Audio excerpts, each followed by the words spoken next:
there shall be signs in the sun, and in the moon, and in the stars, and upon the earth distress of nations with perplexity, the sea and the waves roaring, men's hearts failing them for fear, and for looking after those things which are coming on the earth.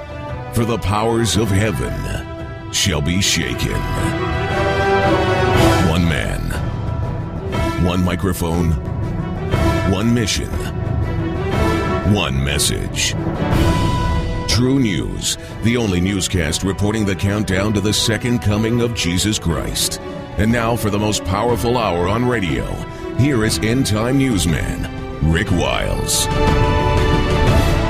This is True News, 1 hour of uncensored news, views, and commentary. Welcome to the program. I'm Rick Wiles. Today is Wednesday, December 4, 2014. As I record today's program, the price of oil is falling again today. The Wall Street Journal reported this morning that Saudi Arabia now believes that oil prices will stabilize at $60 a barrel. Well, what has sparked this extraordinary sudden collapse in the price of crude oil? Is it a normal market correction? Is it a sign that the world's economy is stalling and demand is rapidly slowing down? Is the West attempting to drive Russia into an economic collapse? Some experts have speculated that we have not reached bottom yet and oil could fall to as low as $30 per barrel. Michael Snyder, writer of the Economic Collapse blog, wrote today that the 6 largest banks are holding nearly $4 trillion in commodity derivative contracts, and the biggest chunk is made up of oil derivatives. Michael points out that oil producers have locked in a price of $90 to $100 per barrel. And Michael's asking some troubling questions about what will happen to several $1 trillion worth of oil derivative contracts if oil drops to super low prices and stays there. Another very alarming news report today was published by Bloomberg News. As the Russian currency collapses due to the fall in oil prices, Vladimir Putin is scrambling to keep the Russian economy from a free fall. Today, he offered amnesty to Russian businessmen and women who have their wealth in banks outside of Russia. They can now repatriate their wealth to the motherland without facing criminal and tax penalties. More troubling in this Bloomberg article were Mr. Putin's references to Western leaders as Nazis, his reminder to the West that the Russian army repelled the Nazi invasion and that Russia will never be brought down, and also his claim that Crimea is sacred and is considered to be Russia's Jerusalem.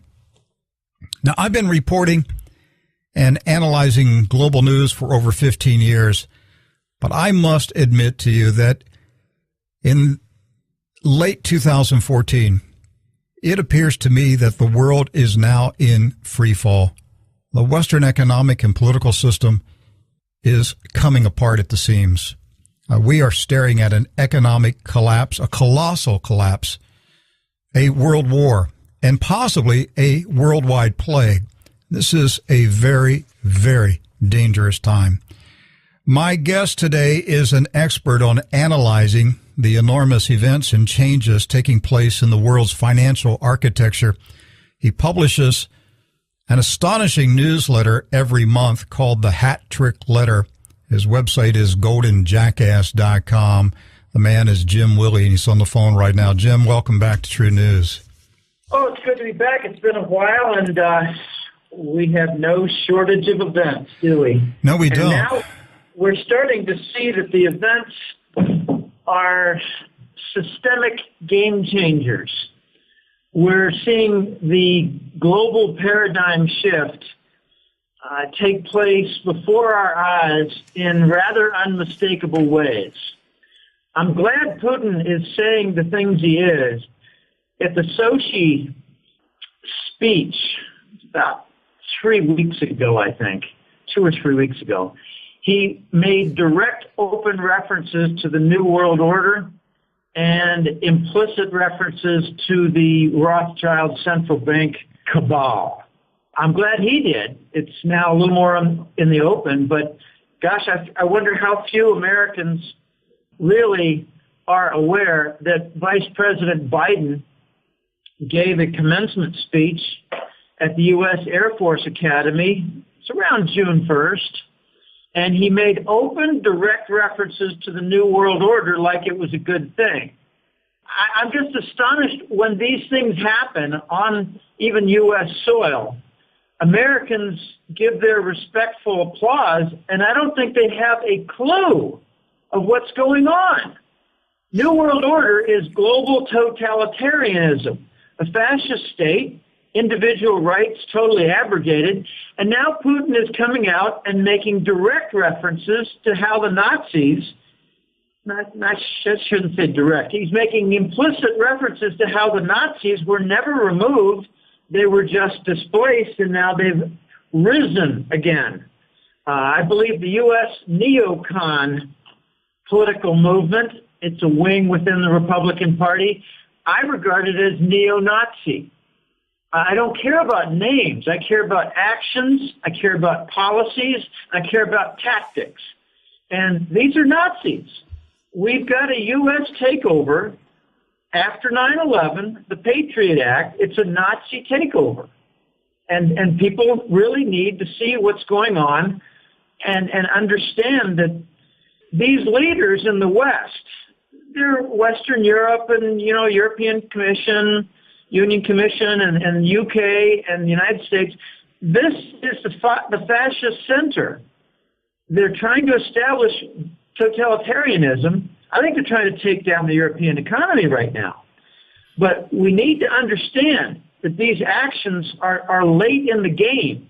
And we're seeing an attempt to totally reshape the democratic order.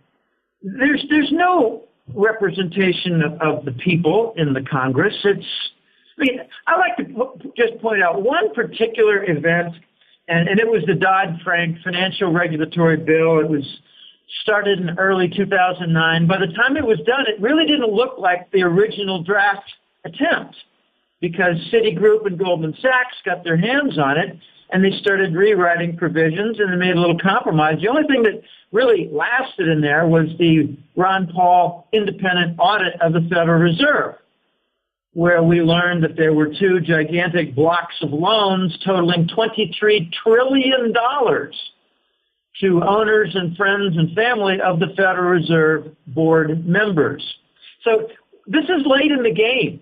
This is very late in the game, and now I'm noticing, Rick, an amazing perception. I'm not amazed at my own perception. I'm just saying that this is an amazing sequence where one should properly perceive most of the very important big events as having a hidden gold angle, starting with Cyprus.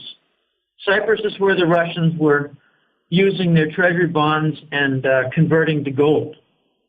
There haven't been any gigantic sweep of bail-ins. That's the false story. I mean, gosh, it's everywhere. Libya was not about liberating the country. It was about disconnecting Gaddafi from his 144 tons of gold that are still sitting in London. Well, probably sold. But we needed them.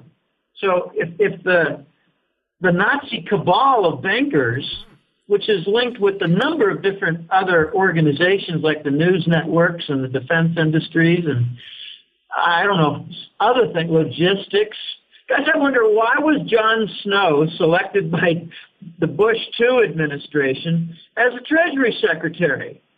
He was from CSX Railroad. You need to think about what is going on. Why would that be?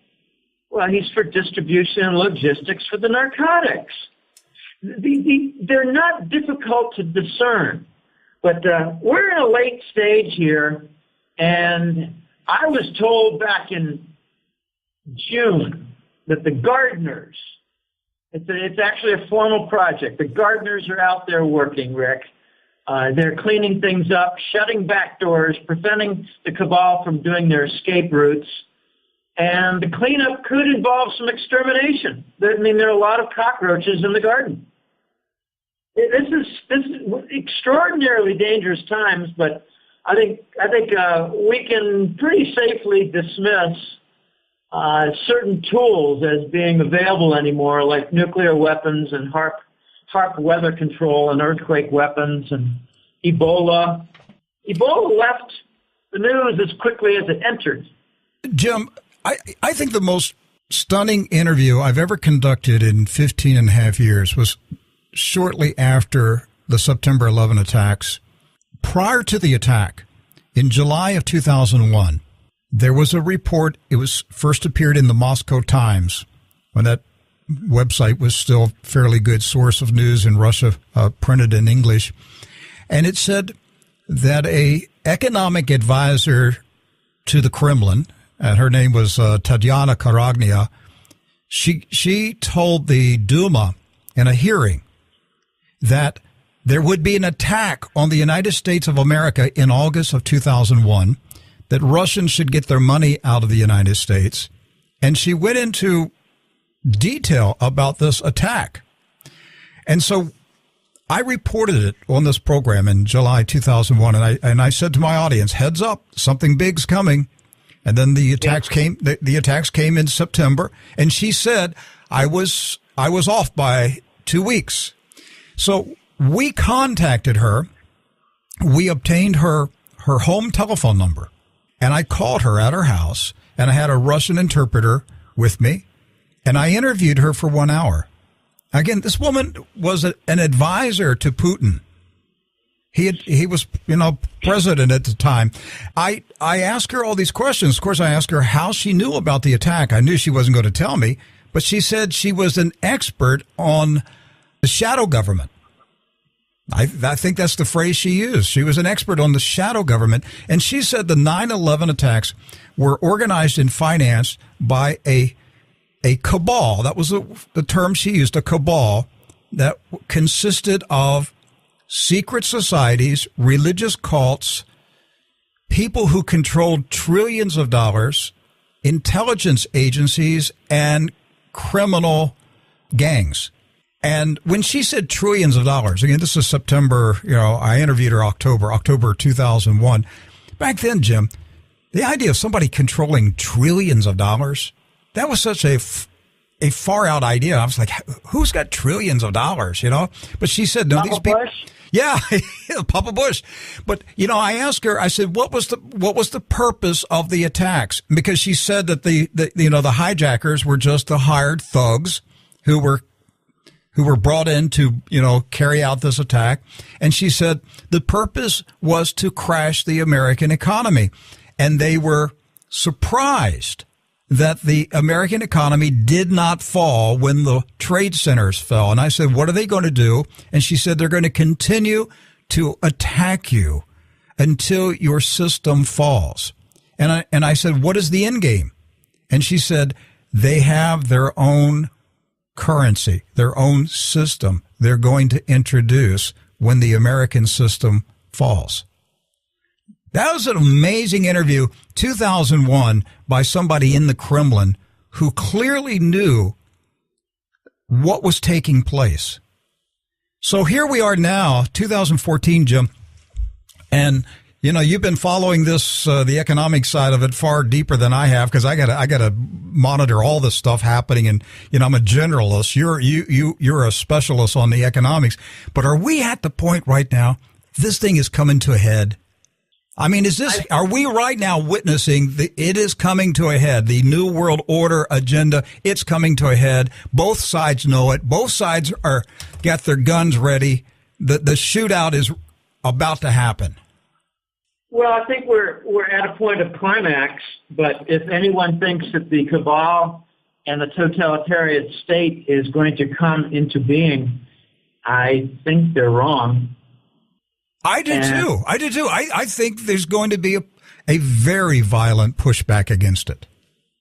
Okay, here are just a few indicator events and steps that I've been fortunate enough to get wind of. I got to take some notes because these are a little bit complicated and hard to keep all straight. I'm going to start in chronological order. When people ask me, when is the U.S. financial system going to break down? I say, well, there was an explosion in 9/11, and it pretty much broke down in September of 2008, so it's not a future event you need to look forward to. And the fact that it broke down in 2008 was not evident by a layman failure. It was made evident by the follow-on move to 0%, and then the follow-on move toward the QE. So QE means life support. Okay. Then in 2011, I came to learn this just about a month ago. We focus on the events of the Germans requesting their gold back from the New York Fed in, let's just say 2011. I don't have the exact date. I think it was the middle of the year, 2011. Okay, I'm usually a very inquisitive fellow. I didn't ask, well, why'd they do that? I was thinking at the time, well, Germany wants their gold back. They must see that the gold markets are kind of messed up and controlled, and interventions everywhere, and a lot of naked shorting, and the COMEX is not an honest broker anymore, and a lot of games regarding deliveries of gold off the ramp. They just don't take place. So that's where I left it. Well, a couple of months ago, I came to learn that the Germans are now the big focal point that I think will decide the fate of the Cabal bankers, and that's how important Germany is right now. Deutsche Bank's under fire. But the Germans were given a U.S. State Department briefing in early 2011. It was about the future plan for Ukraine. This was 2011. They were told in 2 or 3 years there's going to be a plan put in action to cut the dependence between the Europeans and Russia for energy supply. And it's to isolate Russia because Russia's not playing the game anymore, and they're not going to be able to fold them into the total network system. Just think the Cabal. So somehow the U.S. State Department made a decision that Russia was not going to be included in the new chapter and was going to be cut off using the natural gas pipeline as the cord. And the Germans said to the State Department, "Are you out of your minds?" A few days later, they asked for their gold back.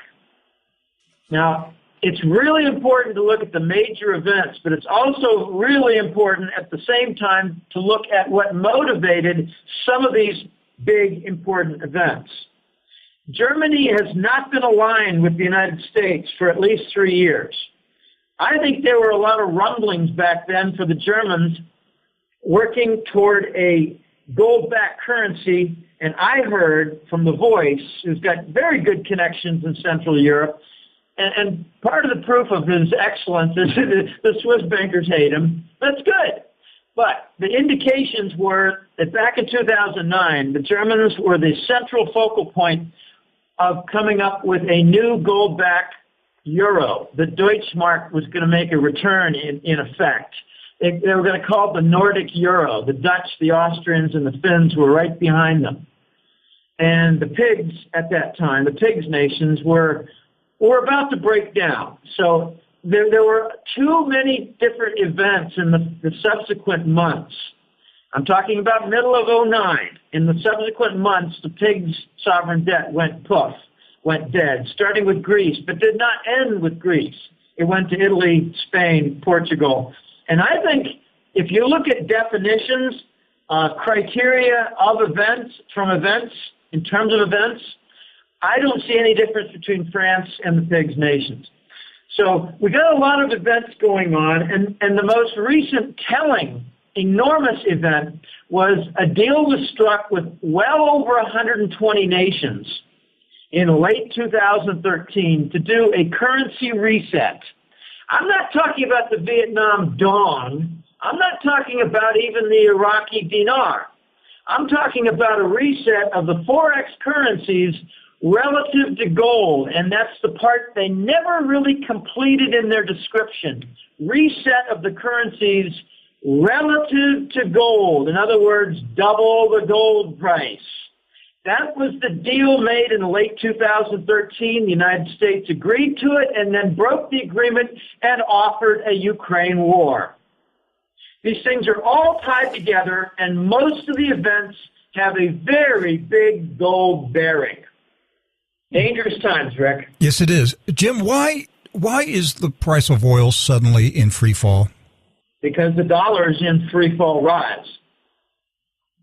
Okay, just take example of say 4 or 5 different companies, financial firms, etc. A big Pakistani firm is realizing they got a lot of cash that's loose. The currency is falling. Currencies are in turmoil. Let's hunker in with the dollar. Okay, a French firm says we're in trouble. The euro is getting weird. It's being supported by this Draghi central bank. We've got controversy with the Bundesbank. Let's hunker down and find safety in the dollar. An Australian firm says we've got a lot of loose cash. We don't know what to do with it. Our Australian currency is in trouble. We have a lot of different things going on. We may get an assault from the U.S. with our close ties with China. And the Australians decide, let's hunker down in the dollar. The Brazilians have all kinds of trouble. They know they have a BRICS initiative coming up, but there's a lot of loose money running around. They decide, let's put it in the dollar. So with all the turmoil, and let's not forget 3.5 full years or more of QE. QE is unsterilized bond monetization, which means they print money. They don't take money elsewhere out of the banking system. And the new money is devoted directly to buying treasury bonds covering the U.S. government debt, including the rollovers. The consequence is dire. They talk about it being stimulative. It is only stimulative in the financial sector. It is deadly to capital because it raises the cost structure. It does not raise prices everywhere. It forces a great deal of hedging into hard assets, commodities, and other hedgeable items that reprice. And the repricing is the key there, which means that all the different various elements of the cost structure rise and everything else does not. And profits are squeezed and businesses are shut down. We're seeing it in hundreds of examples, like the bankruptcy imminent for Sears Roebuck, the old Sears Roebuck. Anyway, so with this global phenomenon of turmoil on the financial side, they're hunkering down into the treasury bond because they see a permanent backstop on it, and it's rising. Now, we hear all these stories about, the U.S. government's trying to harm Russia with a lower oil price. I think it's a bunch of rubbish, Rick. Pure rubbish. U.S. is seeing the rise in the dollar, and it's surprising them. And they are now suffering from the consequence of all the Forex vehicles, instruments, tools, cable lines that work in counteractive fashion to pull down all the things that are negatively correlated with the dollar, namely gold and oil. They've gotten away for a long time with the pull down in gold because they don't have an honest market there, and it's paper dominated, and the COMEX and LBMA, they're all very corrupt organizations that don't deliver on the gold futures contracts, ditto for silver, but they're not going to get away with it for oil. I believe the falling oil price is not part of their plan. They're coming up with a propaganda story that says, we're trying to harm Russia. Isn't it good that, the West is bringing down the price of oil? And, we're going to see a benefit in the U.S. economy for lower costs. And, isn't it great? We're going to really whack those Russians, which we're isolating. Now, the U.S. is going to succeed in isolating 95% of the world. In other words, they're going to isolate themselves as 95% of the world unites. This gold and oil decline is an endgame symptom. The falling oil price is going to cause incredible havoc.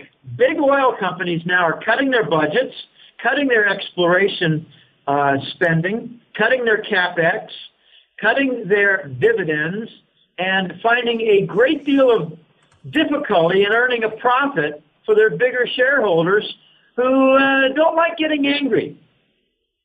You know, Al Gore said today that this is the end of the fossil fuel industry. Well, it could be, but let's look. The last point on this oil is the shale oil is the marginal element. The U.S. has been boasting for 3 years about the increased production from shale, some of the difficulties in refining the lighter grade of viscosity, so the refineries are not quite up to the task. So huge amount of margin. I mean, I got a statistic the other day. Since 2009, 85% of all increase in oil production worldwide is from shale, from fracking, shale. 85% in the last 6 years, 5 years. That's huge. So you think the United States is going to harm the Rockefeller industries and harm the shale and cause a new subprime fracture, not fracking, but fracture of the high-yield fracking shale bonds? No. What they're doing is they're coming up with a revision of strategy to make it sound like we're trying to harm the Russians with a lower oil price. We're not going to succeed. We're going to kill ourselves.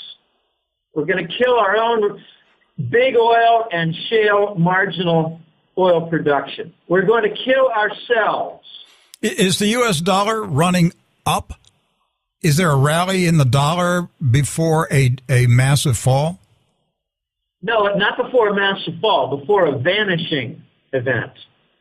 I've been saying for 3 years, you'll know we're in the late stage when the dollar rises, then rises some more amidst turmoil, and then dies. The fact that the dollar is rising so much indicates that the global financial structure is having a gigantic heart attack. The dollar's not going to fall. It's going to disappear. It's going to be replaced. And that's not the only thing that's going to be replaced, I'm hearing. And I'm not saying this is a certainty, but I don't believe the Obama administration is going to finish their term. I don't think the Obama administration is going to finish 2015. Why's that? It's going to be removed. By who? Certainly not John Boehner. Not by the U.S. government. Do you want to give us some clues? How about a simple clue that the Constitution has been trampled, shredded, and ticked on? All right. So who's going to have the wherewithal to enforce the Constitution? What happens in banana republics when the leader goes astray? Well, there's usually an uprising. Well, there's usually more than an uprising. There's usually a government The military? takeover. Like a military? Yeah. Mm-hmm. Is the United States a third world banana republic? Well, we're certainly acting like one. Exactly. So you think the conditions are ripe for the U.S. military to step in and say, this is out of control, we're self-destructing? Certainly seems to fit the pattern for a third world nation that's gone too far astray. I'll say this: the Pentagon is not alone.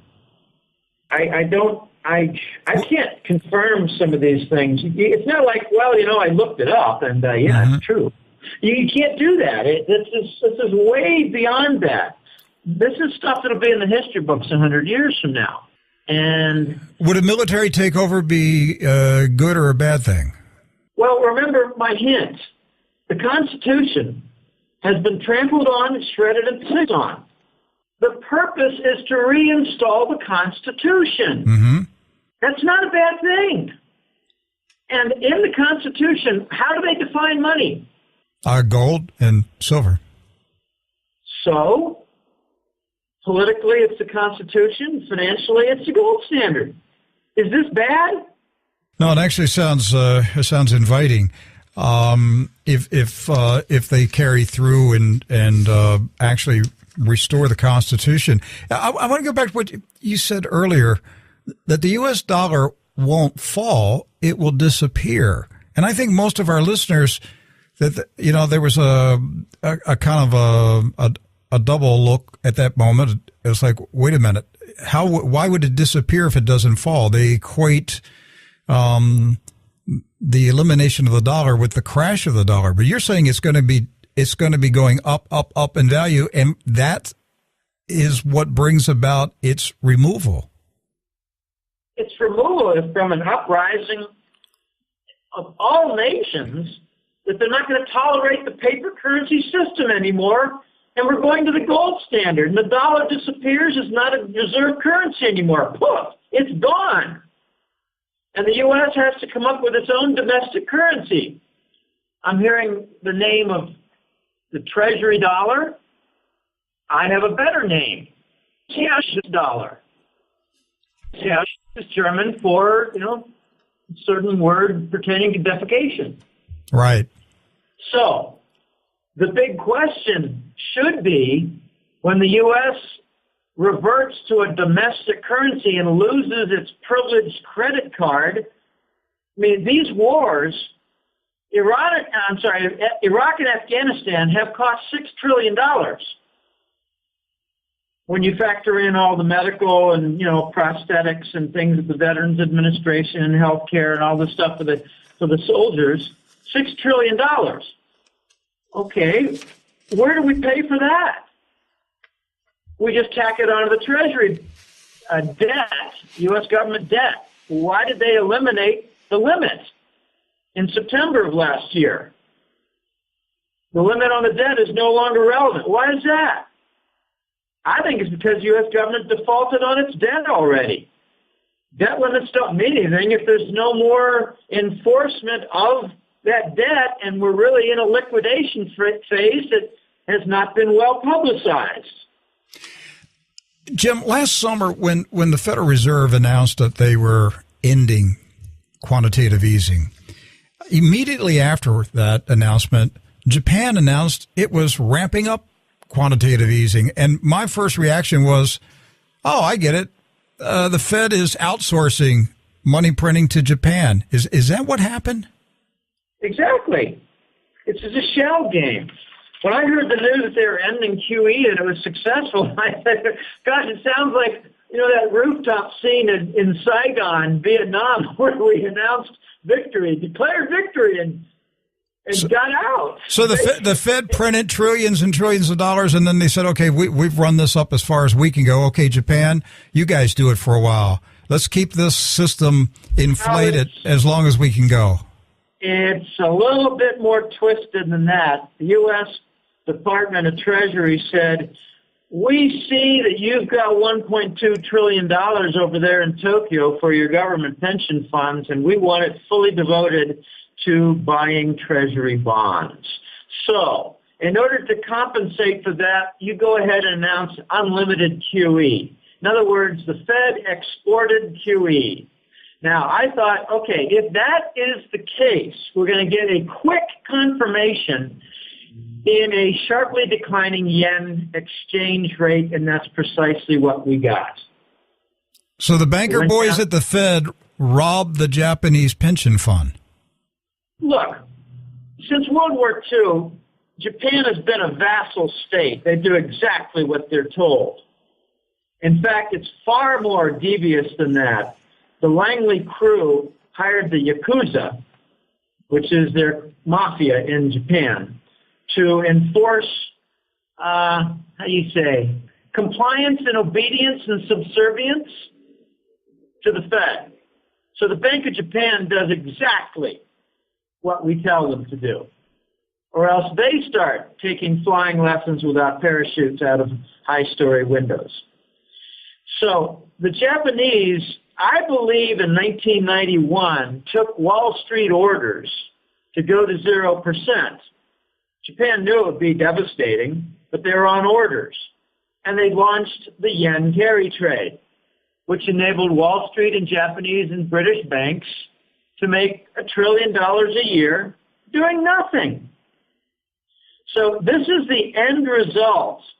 Here we are 23 years later, and Japan is going to enter a collapse because their yen has gone down. Now they're going to have extreme disruptions for their export industry. Their cost structure is rising.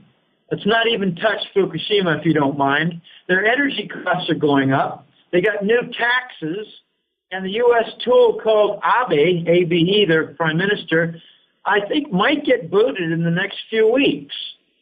So we got a lot of turmoil in Japan, but let's focus on the yen for a minute. If their yen is going down, then all the Japanese industries that do heavy exporting to the West and to Australia, it's all around the world, they're a huge export nation.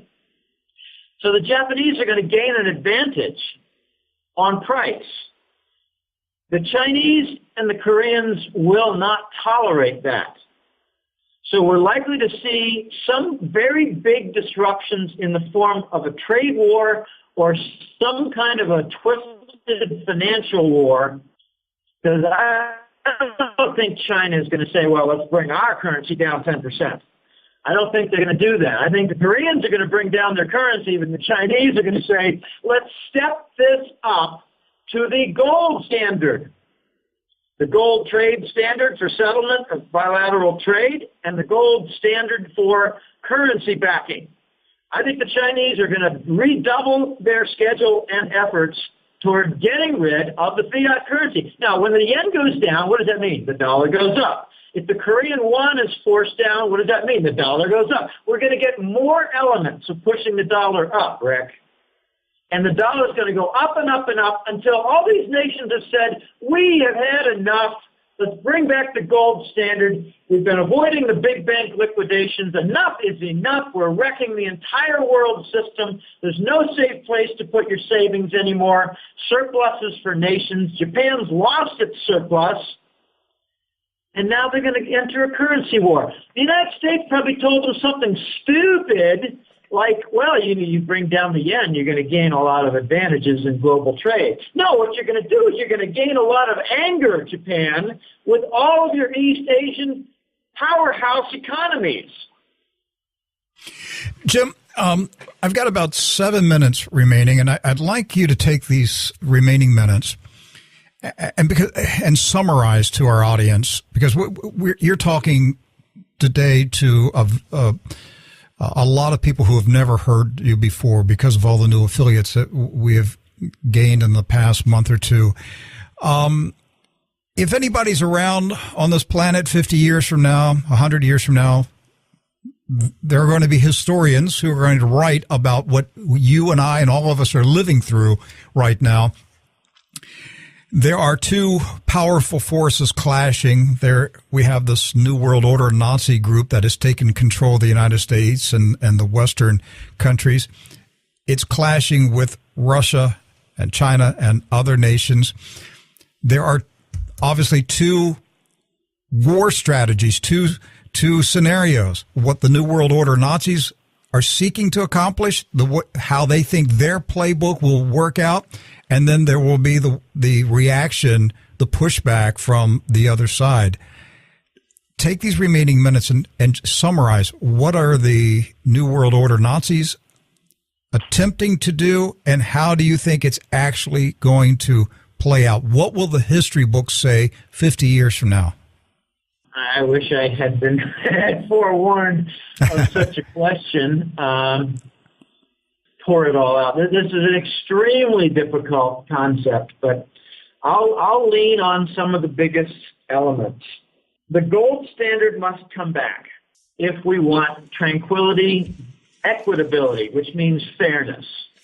The gold standard must come back. And to do that, we must liquidate the big banks. All this too big to fail big bank controversy is the banker cabal saying, no, we don't want to liquidate. We don't want to get rid of all these central banks that promote the paper currencies, the dollar, the euro, the yen, and the British pound and the Swiss franc. We don't want to get rid of them because that's their power center.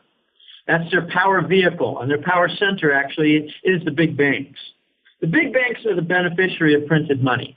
The banker cabal does not want to yield their control of the ability to print money. And I find it absolutely astonishing when I talk to intelligent people and I tell them, do you think maintaining control of a printing press machine for trillions of dollars is a sufficient justification to explain the global wars that are going on. And they say, well, I don't really know about that.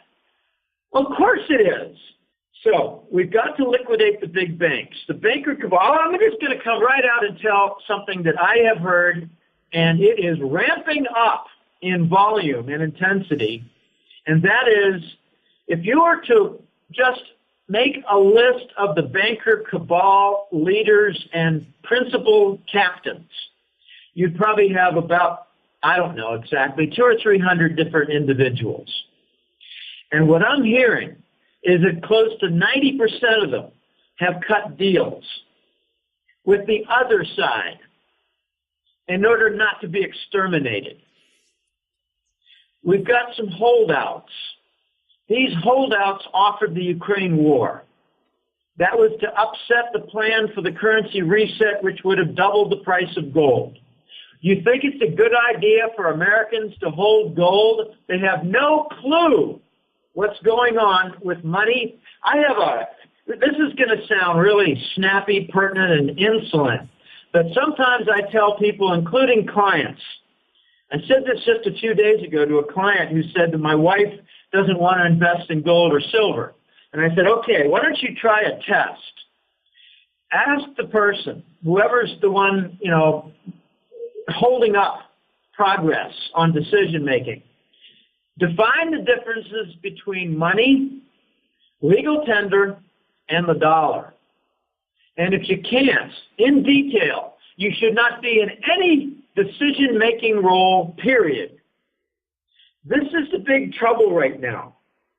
Legal tender is whatever is decided upon to manage transactions and, cover debts. It could be salt, as it was thousands of years ago. It could be beaver pelts, as it was 300 or 400 years ago in North America. Right now, it's a piece of garbage called the dollar. The dollar is backed by government debt and fraud in Wall Street, defended by the military with wars. What is money? Money is something that can be exchanged readily and fungible, which means, well, you've got a kilogram bar with a Russian marking, and it's got, a seal of approval, and I have a Krugerrand bar, South African bar, and it's got a seal of approval, and you've got a Canadian maple bar, and that's got its seal of approval. There's a U.S. bar, it's got a seal. These are all fungible, exchangeable. I don't care. If someone owes me a kilogram of gold, I don't care which one of those bars is given, fine. Permanence is another criterion of money. If a gold bar was suddenly discovered from an old Spanish galleon off the Florida coast, okay, we got a kilogram bar there, amazing. It survived 250 years, and it's intact. Okay, so inert permanence. And there are a few other criteria, easily transporting. You can, escape from, let's say, Ukraine and find some haven in Hungary and then later move your way to Italy. And, well, you got your 60 little gold coins, and they're all fungible, exchangeable, recognizable, and you're off and running. Okay, that's money. And you cannot print money. You cannot, it's inert. You can't say, well, we got some stuff over here and we're going to make some money at it. We're going to make some gold. No, you can mine it, but you can't make it with alchemy. And these are the criteria for money. Money and legal tender are not the same thing. Money is not what's in your wallet. That's legal tender, unless you got a gold coin in there. All right, and the dollar is just a device. It's not money, and it is legal tender, but it's not going to be legal tender for much longer because we've been abusing it by printing somewhere between $80 and $300 billion a month with this QE program. So we have ruined the money system. We've abused it by giving money to the Wall Street bankers and the military. Take a look at these $6 trillion from the two wars. Where did a giant batch of that money go but to the military contractors? They're part of the banker cabal. All right, so these banker cabal elements are now cornered. Their back doors have been shut by the gardeners. And these banker cabal members are in desperate state to prevent being exterminated or exiled or having their money stripped away because a new money system is coming. All right. What's coming in the future, and I think the BRICS nations, Brazil, Russia, India, China, South Africa, I think they're going to merge with some new nations called the Mint nations. That's Mexico, Indonesia, Nigeria, and Turkey. The alliance nations with BRICS, I think it's up to something like 140 or 160 nations that have said, we're on board with your leadership initiatives, which means a return to the gold trade standard. Now, I make a point, Rick. I always try to put the word trade in there, the gold trade standard. I don't say, no, the monetary gold standard, because I think we're going to get the upending of the dollar on the trade side. You're seeing it with Russia and China. They're not going to use the dollar. We're seeing it with Russia and Europe. They're not going to use the dollar. We're even seeing it with Canada and China and Australia and China and Brazil and China. They're not using the dollar. Just this week, Uruguay and Brazil announced they're not going to use the dollar. I think Argentina soon with Brazil will not bilaterally use the dollar anymore. So all these nations, these are BRICS alliance nations. They're going toward gold trade as a standard. In other words, X trades with Y, Y trades with X. They've got a net difference. That's the bilateral trade deficit or trade surplus, depending on the nation. And they settle it with gold transfers. When we had the sanctions against Iran by the U.S. government, they very cleverly used Turkish help to secure gold that was sold to India, and India bought Iranian oil with gold. That was the prototype for the gold trade standard. That's going to be the prototype for the entire BRICS and alliance, probably plus the Mint nations. Notice Nigeria and Indonesia are in the Mint nations, and those are OPEC nations. So we could see OPEC fracturing here. The Saudis are doing a good job to make sure they get pretty well fractured. And I think in their turmoil, like the 15 to 20% decline in the Nigerian currency, they're going to seek alternatives.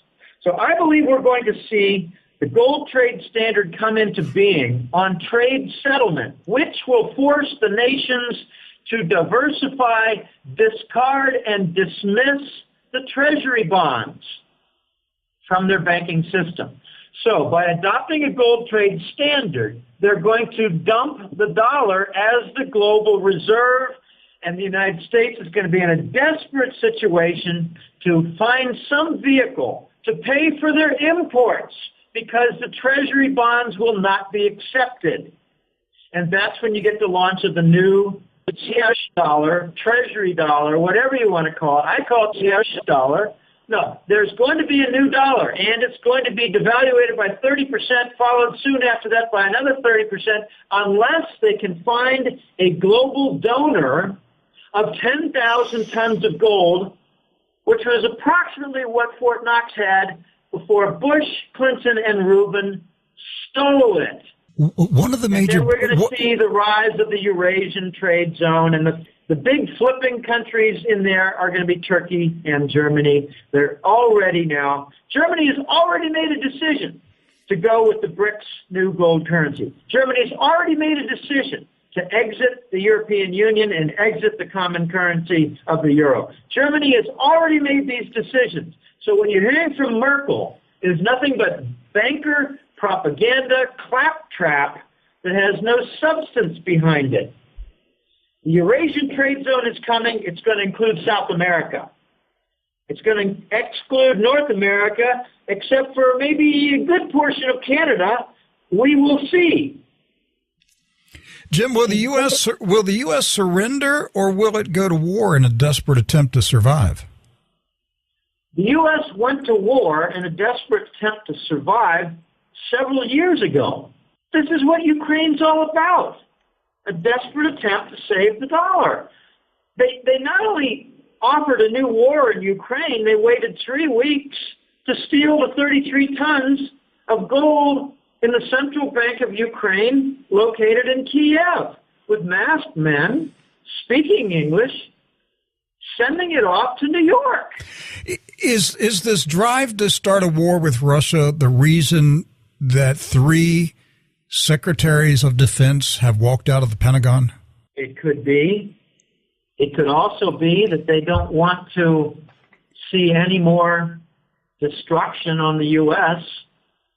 And I believe Obama was selected in 2008 to wreck the United States, hired by the Cabal to do it.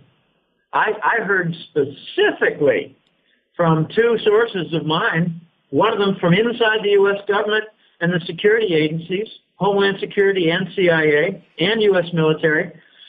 He said, Obama was selected, Jim. This was, August, September. He said he was selected, and he's a nobody. He's selected to become a Langley tool, a puppet, and his job is to wreck the United States and bring about the end of the dollar. And I said, toward what end? Establishing the Western totalitarian fascist state? He said, exactly. That's what I said on this program in 2008. It's very obvious. Nobody could do what he does by stupidity. It's by design. Well, there's some news out of the White House. It's very disturbing, but at the same time encouraging. For the last 2 or 3 weeks, Obama has been isolating himself. I mean, he doesn't even play golf anymore. He set the record of 165 outings for golf. He set the record. He broke Bush 2. Bush 2 had a record. So that's his main agenda, besides wrecking the U.S. system. The encouraging news is that Obama has isolated himself. He's having temper tirades. He's yelling at staff. He's yelling at his boyfriend. His wife. He's turned to drinking heavily, and he's very depressed. So I've asked my contacts, could it be that a few weeks ago he was told that he's going to go? And if he doesn't go quietly, he'll go feet first? These are very big questions, very big issues. History is being made now, but the dollar has come to its end. It's at the end of the road. The U.S. Fed announced an end to QE because they could not continue it anymore and maintain their image, maintain their supposed prestige. And it's so transparent what they did. They just exported QE to Japan. And now if Japan has some big bank failures that result in a contagion event to, say, London and New York and some of Western European big banks, where's the blame going to go? Go to Japan. So we not only exported QE, we exported blame for the failure of the dollar and for recognition that the U.S. government debt has been defaulted upon. Has China foreclosed on the Federal Reserve? I believe yes. And I believe that part of the collateral for that was the J.P. Morgan headquarters, and it's a lot more complicated than that because it's interwoven with collateralizing a rather large, could be something like, I don't know exactly, could be something like 4,000 to 5,000 tons of gold that was borrowed, leased by Wall Street in U.S. government from China on the other backside of most favored nation status granted by Clinton in his closing months of 1999. So the Chinese leased gold to Wall Street and the Department of Treasury, which is controlled by Wall Street, and it has been reneged upon. It has been defaulted upon. And the default I'm hearing took place sometime around 2007 or 9 or a little bit after that in a more of a formal, ugly scene. So as it gets very complicated because the gold was leased in a return favor for China being given most favored nation status, which enabled enormous amounts of foreign direct investment by Western firms. Just U.S. and Canadian firms alone in a 2-year period invested $23 billion in Chinese industry. Things like that helped to bring about the renaissance in industry for China. But there was more collateral on the financial side because China didn't trust Wall Street. They never trust the Anglo-Americans, not since the Opium Wars. How could the Pentagon, how could the military commanders sit back and do nothing as China foreclosed on the Federal Reserve? Well, Clinton, Bush, and Obama purged something like 400 to 500 generals. So they purged the ranks. They purged all the ones who were in favor of constitutional defense. And the other side is called the loyalists. They're loyal to the narcotics and the Baker Cabal. But let me just finish this quick point. There was collateral on the gold lease from China to the United States government run by Wall Street. And it was, I believe, in the form, this is some indications given by sources of mine and in addition, folks on my staff, if you will, my virtual staff. The collateral was in the form of a financial aggregate IRS secure stream bond. Think of it as a U.S. government mortgage bond. And we defaulted on it. So China has, I believe, rights for IRS tax revenue income. We lost our country. Debt default on a secure stream for IRS tax revenue, and now the Chinese are converting treasury bonds into hard assets. They own 60% of the commercial property of Manhattan. They own significant portions of Dallas, San Francisco, Los Angeles, and gobs of Detroit, where they're setting up industrial parks. And if you're correct, the next foreclosure is on the Social Security numbers of 300 plus million Americans. That means we become property to the Chinese government. We become their slaves. If you like what you just heard, or I should say not like it, if you are fascinated by it and you want to know more about what is really going on in the economic system, then the newsletter you must subscribe to is the Hat Trick Letter. It is worth every dollar you need to pay for it. I read it every month. There's actually 2 parts to it every month, and you can subscribe to it at goldenjackass.com. The writer is the one and only Jim Willie. Thank you, Jim.